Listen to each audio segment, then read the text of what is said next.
hospital, I had something at work, and he ended up in a motorcycle accident. Ever since then, it was different. I was about 6.5 months pregnant, and he, oh, I'm going to go to North Carolina, my family. I'm going to set everything up. I'm going to come get you. I'm going to come back and get. I waited, and I waited, and waited. And the first time he saw his son, he was 2.5 years old, and that was on my dime.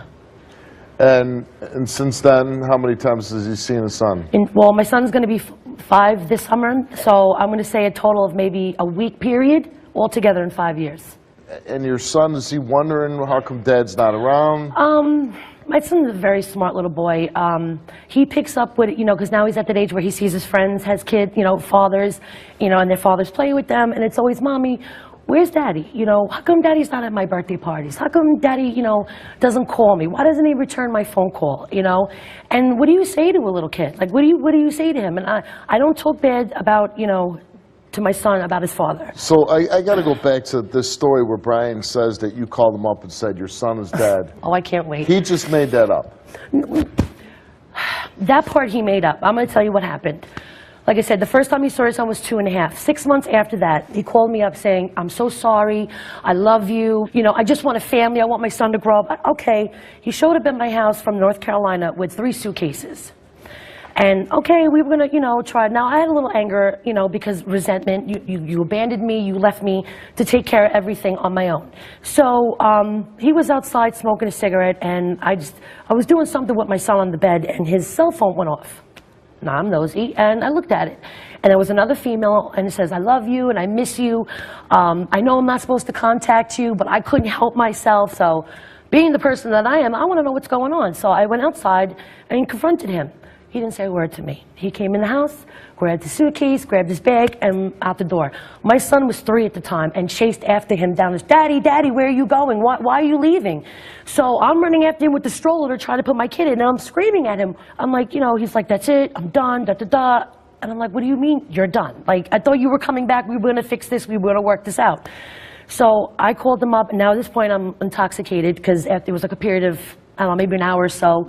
So I said to him, is no longer. And I hung up the phone. And that was it. Next thing you know, my girlfriend comes over to go. Well, what is somebody supposed to read into that? Well, I don't remember the rest of the, but like I said, I didn't say, oh, he's dead. You know what I mean? He's no longer? No, I mean the last night. Well, I was drunk, Steve. I don't I don't. That's pretty terrible to let somebody believe Steve, that honestly, their child is dead. I didn't lead him to believe. I honestly didn't. What I'm saying is I would never collectively, soberly, ever. But you did. Yes, I did. But you know what? I mean, I'm not, soberly, I just want to do a lot of things. But Steve, I'm not going to make excuses for it. I'm not going to make excuses for it. I'm not. Okay. Did you ever love Brian? I love Brian from the moment I saw him. Do you still love him? I love him. Yes, I do. But I'm not going to tolerate it. I'm not going to tolerate the cheating. I'm not going to tolerate the lying. I'm not. I'm sick of it. Now, I know that this guy probably broke your heart. He's not acting the way you want. But aren't you kind of like using your son to hurt him? No. You know why? Because the thing, what I get to is I get back to the story of you see the woman's calling on a cell phone. But this is after the fact, Steve. Hold on. Can I finish? Sorry. You see it, you get mad, you confront them. You haven't been together. Couldn't you just let that slide and see how things Well, you know what? I out? could have. But it turned out, right after he left, he was with somebody the whole time he came up, wanted his family. But you didn't know that was going to happen. No, I didn't. I didn't know. But you know what? It's just how he is. And none of it's you. Well, what do you mean none of it's? Well, I mean, the problems between you and Brian. None of it's you. It's both of us. Okay, it's both of us. I'm sorry. It's both of us. So, do you want Brian back? I want him to be a father to our son. My thing is that either you're going to do what you need to do. I know you live far away, but hello, phone. Okay. But if Brian came out here and said, you know what, I'm sorry, Meredith, I love you. I'm going to be the best guy in the world to you. You'd be pretty happy with that, right?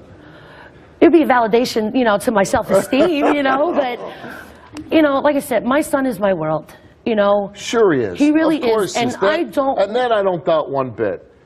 My thing is, I think this is not about your son. I think this is, you've been hurt by Brian, and you still have feelings for Brian. How can that be?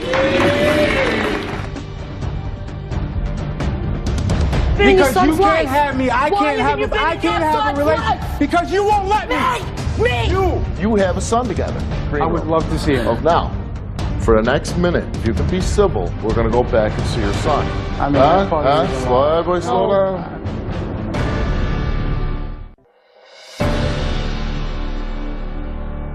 Do you coach your son on what to say to Brian on the No. phone? Okay, my son, no, You always wait. say